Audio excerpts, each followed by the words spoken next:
लोगोफोर गुड इभिनिं दिनै मोनसे दुखुनांथाव टपिकनि सायाव नोंथांमोनजों रायलायनो थाखाय बे भिडिअखौ लाबोनाय जादों। नोंथांमोना भिडिअखौ उइदाउट स्किप फुल कनसेन्ट्रेशन लानानै नायबानो जाबाय। दिनैसिमबो अलमस्ट जोंनि बिटिसि सरकारा माने सोलिगासिनो दङ, नाथाय रिहेबिलिटेसननि बेलायाव माखासे एक्स एनडिभिफोर एबा माखासे बर' बिमानि फिसाफोरा माने जोंनि बड'लेण्ड मुभमेन्टआव बाहागो लानानै गावसिनि जिउखौ फोजोबनांदों एबा दुखु मोनथावथाव रायजो राजाफोर दिनैनि दिनाव बिथांमोना सरकारनिफ्राय जे रिहेबिलिटेसन मोननांगौमोन बेखौ मोनैनि थाखाय दिनैनि दिनाव दुखु फोरमायदों।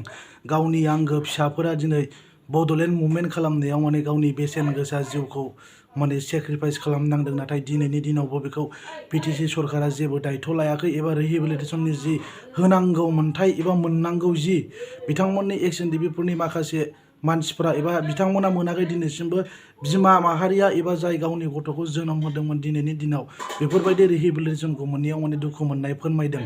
बे जाय बिमा माहारिया गावनि गथ'फोरखौ जोनोम होदों, खांदों, फेदेरदोंमोन, नाथाय जोंनि जे मोनसे सिमां दंमोन बड'लेण्डनि सिमां, बे सिमांखौ मोगथां महर मोननो थाखाय गावसिनि असे फिसाफोरखौ बिथांमोना माने बड'लेण्ड मुभमेन्टआव बाहागो लानायाव सापर्ट खालामनो थाखाय थांनायखौ नुदोंमोन एबा सापर्ट खालामदोंमोन, नाथाय बिथांमोना गावसिनि जिउखौ बड'लेण्डनि थाखाय सेक्रिफाइस खालामनांबाय। दिनैनि दिनावबो बिथांमोननि जि रिहेबिलिटेसन मोननांगौ मोन्थाय बेखौबो दिनैनि दिनाव सरकारा साक्सेस खालामाखै, जायनि थाखाय दिनै बिमाया गावनि असे फिसाखौ माने गोमाजानानै दिनै दुखु मोननाय फोरमायदों।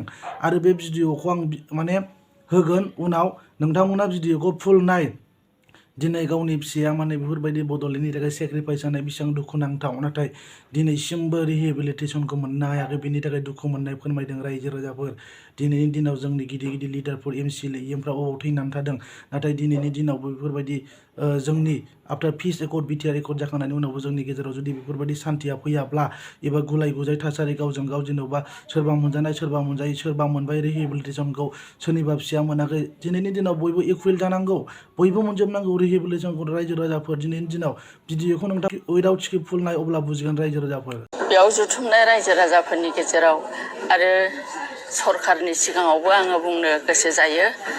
माने आंहाबो फिसा हौवा सासे दंमोन, सुरज नार्जारि, आरो आं रायमनानि। दिनै बे फिसाया संसारनि बेबादि बे दावहायाव बे फिसाया गोमानानै थांबाय, थैनानै थांबाय। आरो आंहा सासे दंबावोमोन बिजामादै।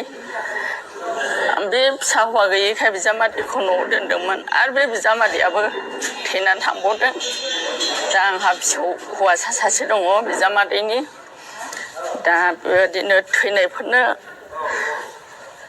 बे 5 लाख थाखाखौ होगोन होननानै सरकारा बुंनायाव बिटिआर मोननायजों लोगोसे जों गोबां आसा खालायनानै लामा नायनानै दंमोन, नाथाय दासिमबो मोननो हायाखै। आरो आं बे फिसौखौ फोरोंनाय, जाहोनाय आरो फिसा गैयै बेबायदि न'खराव गोबां दुखु दाहाजों आंबायदि गोबां बिमा बिफा फिसा गोमाजानायफोर दङ। बेनिखायनो आङो सरकारनिसिम खावलायदों जेन' जोंनो बेबादि गोमाजानाय गोबां दुखु दाहानि न'खरफोरनि गेजेराव जे जोंनो मोननांगौ मोन्थाय, जोंनि फिसानि थैनि दामफोरखौ जेन' सरकारा थाबैनो होयो। आरो आङो बुंबावदों जे डकुमेन्ट हैनांगौ थानायाव, होमब्ला जोङो हैनो रोङाखै आरो रावबो खिथायाखैबो।